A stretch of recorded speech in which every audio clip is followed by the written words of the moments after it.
Di ko alam kung ito na ba yun, pero sa nangyayari at nakikita ko at nararamdaman ko, para siyang martial law na naririnig ko noong panahon. Bastos, in a way na hindi siya na-accord ng due process din. Halos sabihin niya na, kung hindi ka tatayo dyan, kakalad ka rin kita, iakyat kita. How can you say that to a former president? I-assume na natin valid yung warrant. Tanggalin na natin lahat yun. Sabihin mo nang pwede yun. I'm not saying na it is. Is for the sake of argument, i-assume mo yun. Kaya get a warrant, hulihin mo, lagay mo sa aeroplano. Diba? My personal view is no. You bring the warrant to the DOJ or the police, they bring it to court. The court validates it. Kumusta ho kayong lahat dyan mga kababayan? Welcome back sa PH Update. Muli ho tayo nagbabalik sa panibagong reaction video. Dito sa video na to, pag-usapan ho natin ang mensahe ng pasasalamat nitong si Mayor Baste Duterte nung sa mga kababayan natin nagpapakita ng napakatinding suporta dito kay dating Pangulong Rodrigo Duterte. Ibang klase ho yung kahapon yung atmosphere doon sa Liwasang Bonifacio. Talagang ramdam mo ang bigat sa damdamin yung mga nakikita ho natin doon, lahat malungkot. No, nandun sila sa gilid, yung tipong ini-scroll nila yung mga cellphone nila. Kasi inoobserbahan ho natin kung yung mga nagpunta ba doon, baka hakot lang o dala lang ng kung sino-sino. Napaka-organic ho mga kababayan. Talagang nag-effort ho silang magpunta doon para magpakita ng suporta kay dating Pangulong Rodrigo Duterte. Kaya para doon sa mga nagpunta sa Liwasang Bonifacio at hindi ho sila nag-rely sa social media, kailangan mo natin palakpakan yung mga yan. At para dun sa mga nakasama nating vlogger, nakita natin, nakasalamuhan natin doon, na talagang kahit na napakaraming content sa social media, pinili ho nilang magpunta doon sa Liwasang Bonifacio para makapagpakita ng suporta dito kay dating Pangulong Rodrigo Duterte. Kaya bantay ho kayo mga kababayan, baka yung iba dyan ginagatasan lang yung apelidong Duterte para sakita sa social media, okay? Ang lalakas bumira sa social media pero pagka panahon na kailangan na sila, ayun. No offense sa mga Pero meron naman ho talaga dyan na talagang hindi makakapunta dahil yung rason nila ay valid naman talaga. Hindi talaga kakayanin. Pero yung iba dyan, naku po, bantay ho kayo dyan. Pero gusto ko muna natin magpasalamat dito kay Sir Marlon. Ibang klaseng experience kagabi. Late na ho tayong nakauwi. Palakpakan natin itong si Kuya Marlon ng Third Floor Studio. Mega love shoutout. Ibang klaseng na experience. First time ho tayo kagabi. Ibang klaseng matindi ho. Ayun na nga. Dito sa bahagi ng video natin, gusto ko muna natin pasalamatan yung ating mga bagong subscriber. Ang tanong, masaya ba tayo? Sobrang bilis ng paglaki ng ating subscriber. Masaya ho tayo, pero okay lang naman ho kahit hindi ganun kabilis ang paglaki ng subscriber. Basta hindi lang ho nangyari ito kay dating Pangulong Rodrigo Duterte. Sa totoo lang ho mga kababayan, ano naman ho tayo dito sa PH Update? Wala naman ho tayong hinahabol na date o target month. Wala ho tayong ganun. Kung mag-subscribe ho kayo, walang problema. Kung di naman ho kayo mag-subscribe, wala rin naman ho problema sa atin yun, no? Ngayon, dumadami subscriber natin. Oo, masaya. Pero ang dahilan dahil dito sa pagkaka-aresto ni Tatay Digong, mas maraming nakakita sa ating mga content. Masaya ho tayo pero may halo hong kalungkutan, no? Anyway, maraming salamat ho sa mga nakaka-appreciate sa mga ginagawa natin dito sa PH Update. At salamat din dito kay J. Guevara. Nakascore tayo kagabi ng sombrero nitong si Pastor Apollo Kibuloy. Isa na ho natin ang ating video dito kay Mayor Baste Duterte, ang kanyang mensahe ng pasasalamat para sa mga taga-suporta nitong si dating Pangulong Rodrigo Duterte. Pakinggan natin. Yung lahat nandyan ngayon sa Liwasang Bonifacio na sumusuporta sa tatay ko na binigay sa dayuhan at pinadala sa Netherlands doon sa ICC ng itong administrasyon na ito. Magandang araw sa inyo.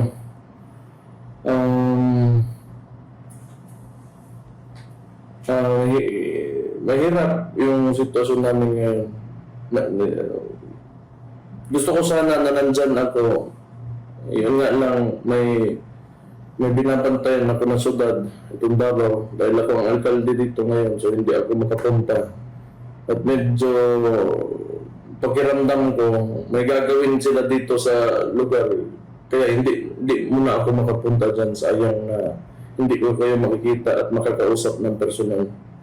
Pero gusto ko magpasalamat sa lahat ng ginagawa niyo para sa tatay ko.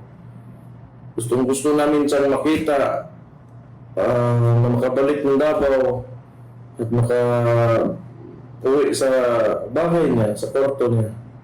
Wala namang ibang gusto yung tatay ko kasi wala, mag-birthday na ngayon 28, 80 anyos na yan. Yung gusto lang talaga namin sana na bumalik na nandyan pa, hindi, yung humihinga pa. Ano ramdam ho natin yung bigat ng damdamin nitong si Mayor Baste Duterte, no? Sobrang hirap po nito. Alam ho niya na meron ng karamdaman nitong si Tatay Digong. Ika nga ni Tatay Digong, sino ba dyan na 80 anyos na walang nararamdaman sa katawan, di ba? Alam ho nitong si Mayor Baste na mahina. Aminin na ho natin, mahina na si Tatay Digong. Mahina na ho itong si dating Pangulong Rodrigo Duterte. Nakikita ho natin yan sa mga sa mga appearance siya, public appearance siya, no. Talagang nakasaklay, nakatungkod, inaalalayan, 'di ba? Kita niyo ho, tapos merong nakahandang upuan doon sa likod niya kung sakaling bigla siyang napaupo, 'di ba? Meron hong ganoon eh. Ngayon hindi ho natin maintindihan tong administrasyon na to. Paano nila masikmura yung isang hindi na ho, let's say, pagpalagay na natin, hindi na siya wala na siyang kapangyarihan. Dati na lang siya naging presidente, senior citizen, 8 years old, meron nang nararamdaman sa katawan, 'di ba? Paano ho nila nasikmura na padala siya doon sa Netherlands? Nakita niyo ho yung unang paglabas nitong si dating Pangulong Rodrigo Duterte doon sa nangyaring initial hearing, di ba? Oh, yung pagsasalita ho niya talagang hapong-hapo ho siya eh. No? Nung bago siya umalis sa Villamor Air Base, nakita ko natin medyo malakas pa eh. Nagsasalita siya, kinakausap niya yung mga pulis, pero doon parang bigla siya ng hina. Ano kayang nangyari kay Tatay Digong? Naiintindihan natin yung jet lag kasi jet lag na tayo. Masakit ho talaga yan. No, talagang masakit ho yung jet lag na yan. Pero yung yung pagsasalita ni Tatay Digong, iba na ho eh. Pagka mayroong nangyari dito kay dating Pangulong Rodrigo Duterte dyan sa Netherlands, wala ho tayong ibang sisisihin kung hindi itong si pambansang adik. Pambansang adik, mula ngayon, itawag nyo ho dito kay Marcos Jr., pambansang adik ng Pilipinas. Yan si Marcos Jr., pambansang adik ho. Hindi na bangag, wala nang bangag, maraming bangag ngayon. Sa mga kanto, pakalat-kalat yung mga bangag. Diba? Yung nasakyan kong jeep kahapon, nasakyan kong taxi talagang DDS din ho eh. Pambihira, oo. Tayo eh, nagparko tayo ng malayo. Sa malayo, may binigay na lugar sa atin yung kaibigan natin para hindi tayo makisiksikan doon sa liwasan. Sakay tayo ng Grab. Yung nasakyan ho natin, DDS din ho pala. Ang sentimiento niya, kesyo, yun ba daw hong mga biktima nitong mga durugista, nitong mga hold-upper na adik na to, wala bang human rights yung mga yun? Diba? Ngayon, meron na lang daw human rights, yung mga bangag. Dahil yung presidente, bangag din. Nakananto ko. Mulat ho ito yun ho isang senyales na yung mga kababayan ho natin mulat sa mga nangyayari sa ating bansa. Huwag yung isipin na yung naratibo diyan sa pagkakadakip papapadala kay dating Pangulong Rodrigo Duterte diyan sa Netherlands talagang kontrolado nyo. Ang ating mga kababayan nanunood, nakikinig at alam nila kung anong tunay na nangyayari ngayon sa administrasyon na to at kung ano ang tunay na nangyari doon sa administrasyon ni dating Pangulong Rodrigo Duterte.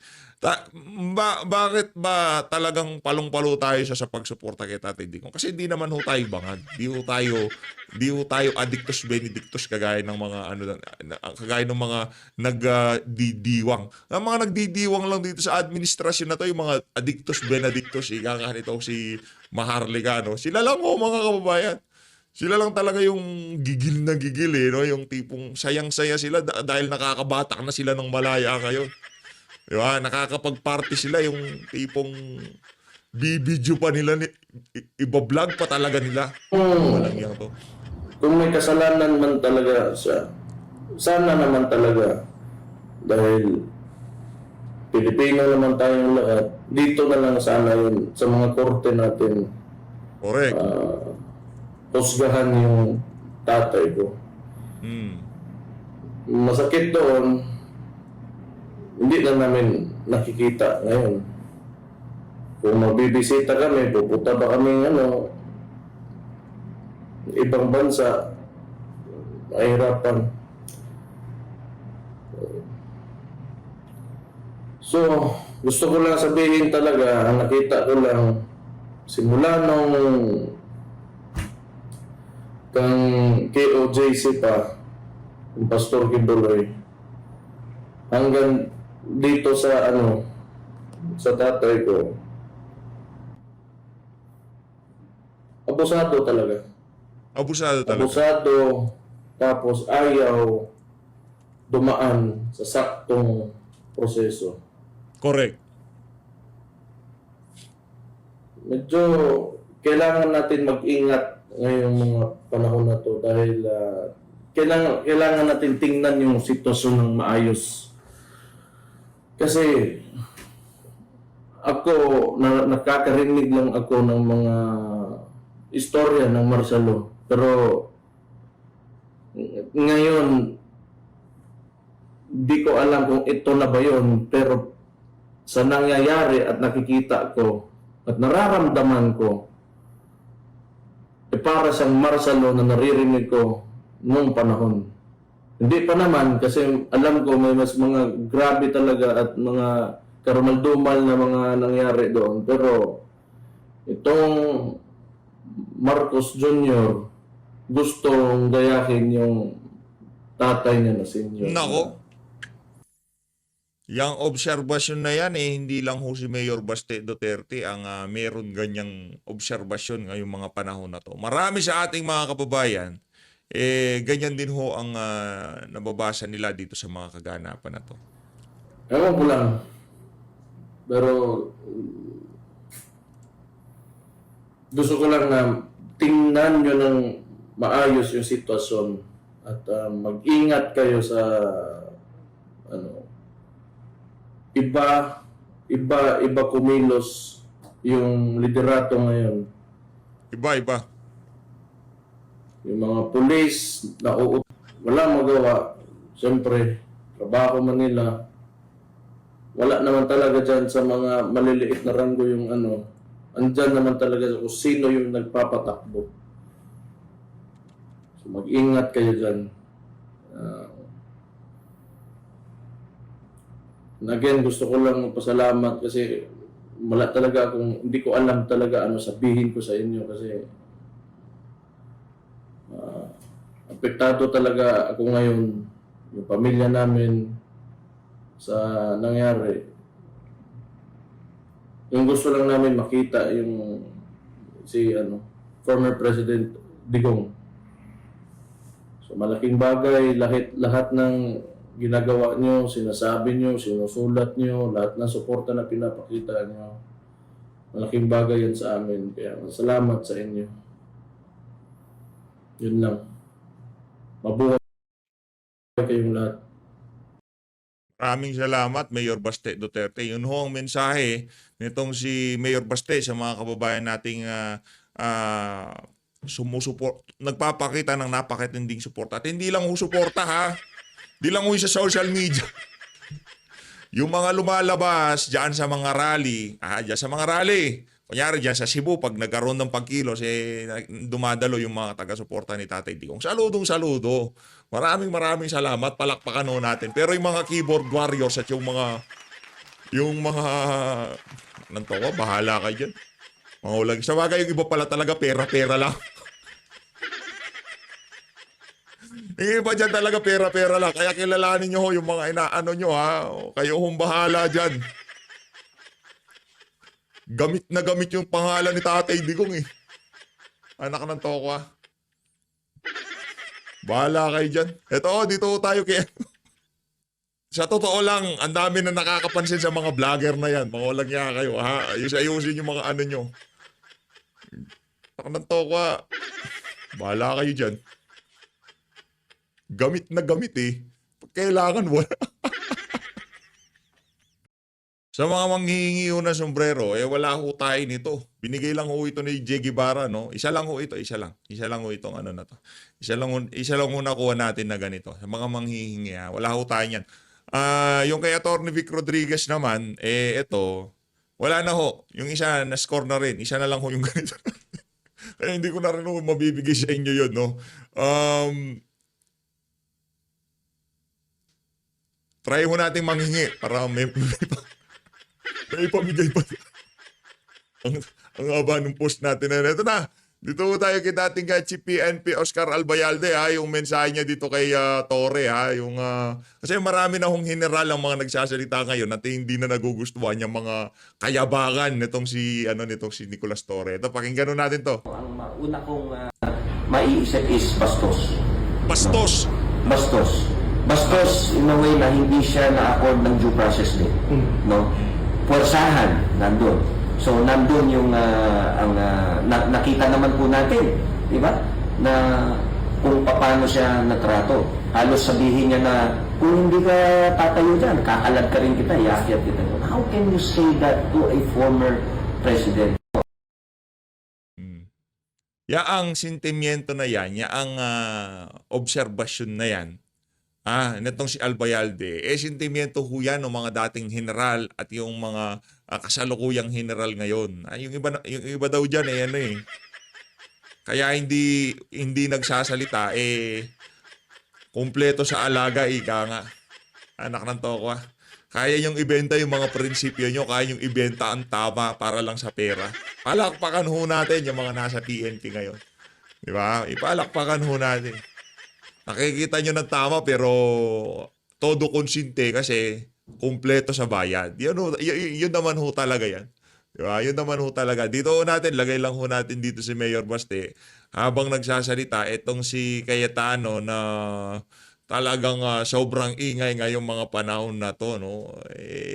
Ano ba, sir? Ano bang laban mo? Ako, wala naman akong ano dito kay Cayetano. Nagsasalita siya, maraming salamat sa mga sinasabi niya kay dating Pangulong Rodrigo Duterte. Pero sa kahaba-haba ng panahon sa batuhan nitong si Tatay Digong at nitong si Marcos Jr. Ito lang nabasa lang naman natin to sa social media. Huwag naman sanang ikagalit ng iba nating mga kababayan o yung mga taga-suporta nitong si Boy Tenke. Kung hindi pa daw makukulong itong si Tatay Digong, di ka po magsasabi. Pakinggan natin, meron naman punto mga sinasabi nitong si Cayetano. Ito mga kababayan, ang interview niya, yung ambush interview niya dito sa AC. Any human rights activists who will take on Duterte and say, sandali lang, pabayaan mo munang yung local court mag-decide kung ganyan. Was it too much? But that's precisely what human rights is. It's available to everyone. And that's precisely what due process is. And part of due process is the availability of the legal remedies. So in steps-wise, sa ICC provision, when they say court determination first, are they referring to the regional or what courts are they referring to study whether it's... That's my point. Yeah. One, that's my main point. Be honest with you, I'm still studying the Rome Statute. Still reviewing. The last time I reviewed that, I was Secretary of Foreign Affairs 2017. Having said that, sabi ko nga, i-assume na natin may jurisdiction yung court. I-assume na natin valid yung warrant. Tanggalin na natin lahat yun. Sabihin mo nang pwede yun. I'm not saying na it is. For the sake of argument, i-assume mo yun. Yun din ho ang ginawa nitong si Ma'am Sas. Assuming na valid na ang warrant na yan, meron na talagang ganyan. Pakinggan natin. They just come here, get a warrant, hulihin mo, lagay mo sa aeroplano. Diba? My personal view is no. You bring the warrant to the DOJ or the police, they bring it to court. The court validates it, and upon validation, our court orders his arrest based on that foreign warrant of arrest and based on the treaty. That's the legal protocol. Yeah, someone told me this, na friend, sabi niya, Sen, di ba kung may divorce ka galing sa US or Europe, hindi automatic sa Pilipinas, dadalin mo sa court para i-validate. So sabi sa akin, isipin mo, divorce yun. Kailangan mo i-validate. Ito warrant of arrest, dadaling ka sa ibang bansa. Tapos wala man lang court na Pambihira. mag-validate. RTC yan, sir. Dapat. I'm not that sure, but kaya ako sinagot that way kasi meron nag-interpret na ang validation daw is that there is a warrant, that the person being arrested is he is who he is, etc. So ang stand nila, the police did that.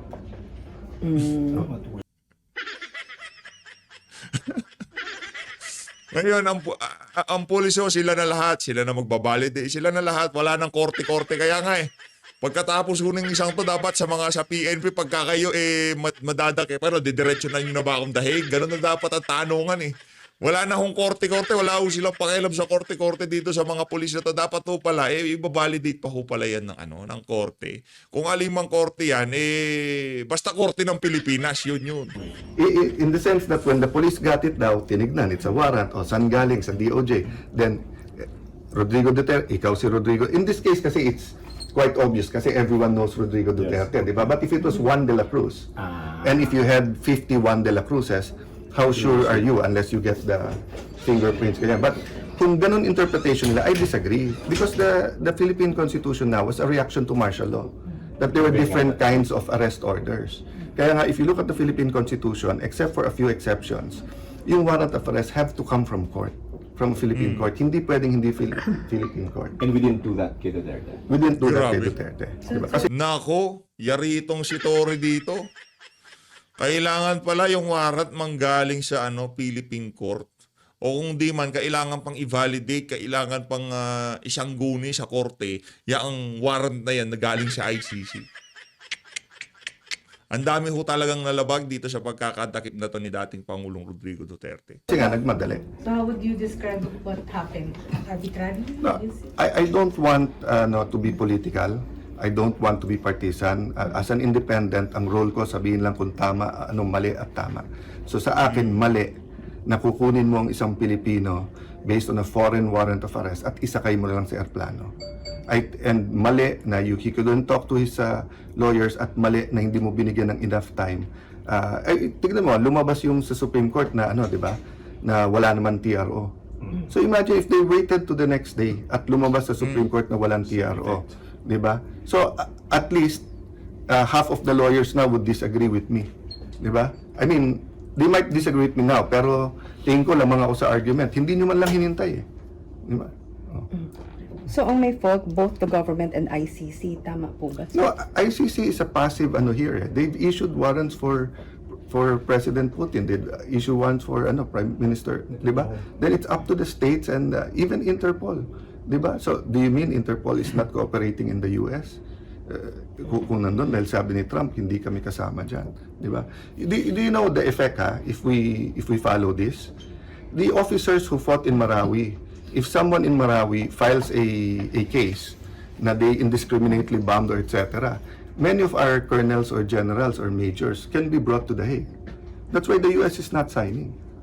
Because iba interpretation nila doon sa crimes against humanity Diba? Assuming that the Supreme Court favors yung petition for habeas nila Pulong, sinong i-compel ng SC, local, sa mga PNP, ibalik si Duterte, parang gano'n? So what happens kasi sa habeas corpus, 'di ba? They ask you to produce the body. Correct.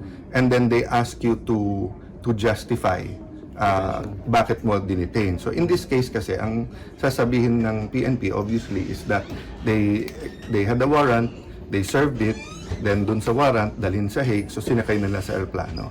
So as far as factual, I think 'di ba, that's on record, Yeah. So what's left for the Supreme Court to do, 'di ba, is to, kasi kasama nga dun sa petition, at least yung nakita ko sa TV, 'di ba, and to prevent the ICC. So yung decision doon. So we could say in a sense it's moot and academic dahil nandun si Presidente, but in a sense naman na there are other warrants that can come. Do we, 'di ba, for whether it's for Moving forward. for future. Senator Bato or the others. So do we want to be guided or hindi, 'di ba? So, that's Kasi kung hindi, we have to review all of our treaties. Kasi what if it's another court who suddenly comes here? And then mag-people's arrest ka, eto warrant, eto, sinakay ko sa aeroplano, dinala ko doon. So, sir, in your perspective, mooted na yung habeas? No, I'm just saying that if ever yun ang maging pananaw, hindi pa rin kasi nga others could be involved. Ayoko lang pangunahan ng Supreme Court, di ba? Kasi sila, but I'm just saying na personally for me, di ba, if I was arguing there, I would still want guidance. Even if you say na naisakay na sa aeroplano. So yung decision ng Supreme Court, sir, if ever, is for the future arrests na, not itong KPRD. If the Supreme Court, for example, says hindi lawful yung pagsakay niya sa aeroplano and they have to pass the court, it will have persuasive effect. So now, the government now and the DFA will be forced to make representation sa ICC na mali yung arrest. And ICC is supposed to, core values nila is human rights. And core values nila is yung member state nila to respect the local laws. So even if humiwalay na tayo, I mean, we left the ICC, they have to respect that. So but I said it could be persuasive. Diba? Oh. Kasi it's not like, for example, the US, na kung may properties dito yung ICC, i-sanction mo, kunin mo, or hindi naman ganon. But may persuasive effect yan. Just to clarify the word persuasive, can you elucidate on that? Yung tinatawag na di ba, na hindi parating might is right. Sometimes yung right is also might, di ba? So kung may Supreme Court decision, aside from President Duterte being able to plead that sa ICC, di ba, the DFA, yung member states ng ICC, we can also lobby them and say na mali, di ba? So hindi naman ibig sabihin invalid yung warrant nyo. Ibig sabihin dalhin nyo yung warrant nyo sa local court, let them validate and let them. That's what I'm saying sa human rights activists, at hindi ko nila lahat, di ba? Na di ba kayo na nagsasabing two wrongs doesn't make a right, wrong, do not, ano ba sinasabi parati ng human rights activists, di ba, the means does not justify the end does not justify the means, di ba? So just because you want a drug-free Philippines, hindi pwedeng extrajudicial killing, and I agree with that, di ba? So ganun din kay Duterte, just because you want him to be brought to justice, hindi pwedeng wala siyang due process at hindi pwedeng wala siyang, they did not give him the opportunity sa legal remedies niya, di ba? One, they did not allow all of his lawyers there. Two, he did not give the lawyers enough time. Di ba, nakita mo si General Torre, 8 o'clock na, 8:30 na, sabi niyo 8, to make the pleadings. Okay, di ba, kasi the reason why the Constitution provides na may lawyer ka, para the legal remedies are available to you. Unang-una, hindi pinapasok lahat ng lawyer. Secondly, nakita mo naman, hinahablot yung lawyer niya, kinakausap. So, assuming that his one or two lawyers who were there were enough, did we give them enough time to go to court? And third, did we give the court enough time to decide? It's hassle, ha? I mean, if I was in the palace position, baka gusto ko rin ma-execute. But ang problema nga, that's why in-address ko yun sa human rights. Kahit ayaw na ayaw nyo kay Duterte, kahit you detest Duterte, di ba? Hindi ba dapat yung due process at yung availability of legal remedies? That's why nga ang dami nating kilalang, one was a senator, di ba? That's why personally, hanga ako kay Rene Saguisa. He took on so many cases where no one would take on that kasi talagang karumal-dumal yung crime, ang baho ng tanggapin yung kaso. Sumauso na rin talaga. Anong theory niyo? What happened to the bridge? I know, Tagal ko nang di nakikita tong si Joseph Moring. Buhay ka pa pala? Anak ng toko, tagal na kitang di nakikita, brad I'll not have a theory. Let's go. Based on the facts talaga, di ba? Thank you, sir. Sir, But I mean, kasi yung theory, di ba? But obviously, di ba? Obviously, something grave went wrong. And, and after seeing yung report ni Jessica, so it's not one bridge. So, and I don't have any confidence dun sa explanation na binigay ng DPWH that other bridges are safe. But that's why I'm just saying it now, because I don't want people to panic. And I want them to answer. So in 30 minutes, in the next 2 hours, we'll have their answers whether other bridge, is this an exception? And may nangyari lang dito, or they don't know, or there are other bridges like this. So after pag hindi na substantiate, Senator, pwede na tayo magpanik lahat? We shouldn't panic in the sense of panicking, but we should at least, di ba, know which bridges are unsafe and then ask whether nandun yung mga safeguards, whether it's the signs or yung magwe-wave or i-close muna. Sir, andyan ka na rin naman. Other topics. Sige. Sanctuary daw, si Bato, what's your comment? Na she will seek sanctuary for as long as the Senate can give it to him. I'm hoping that by the time maglabas ang ICC, if and when maglabas, there will be some guidance from the Supreme Court. So may petition naman for the writ of habeas corpus at kasama doon sa writ, at least nakita ko sa news reports, no, na kasama doon yung asking the court to interpret, di ba, yung cooperation natin with ICC, di ba? Because you know the Senate will always protect the institution, but it doesn't want a constitutional crisis. But you know naman my personal stand, I'm avoiding politics, I'm avoiding partisanship, but yung pinaka-basic is due process and being able to seek legal remedies, di ba? So kung ang isisik ni Senator Bato is more of sanctuary while you are seeking legal remedies or a due process, legitimate yon, di ba? Pero kung sasabihin mo lang the courts already said na kumpleto yung that it's legal, that warrant of arrest, etc., ibang usapan yan. So in the interim, pwede pa po siya? Well, I'm hoping before we get there, kasi wala pa naman. So may time din naman ang Supreme Court, di ba? Para may guidance na tayo pare-pareho. Sir? It's the confusion that's the killer eh. Sir, kahit naka-break ang Congress, pwedeng Ito, mag-protect ang Senate kay That's- Senator Bato? That's a touchy subject. subject and area, di ba? And we've seen the arrest of different senators before, di ba? And then eventually may negotiations yan, etc., no? But the concept of a sanctuary, di ba, is to protect the legal rights of the senator and the integrity of the Senate, and not to create a parang embassy na it's a separate country that you cannot touch, di ba?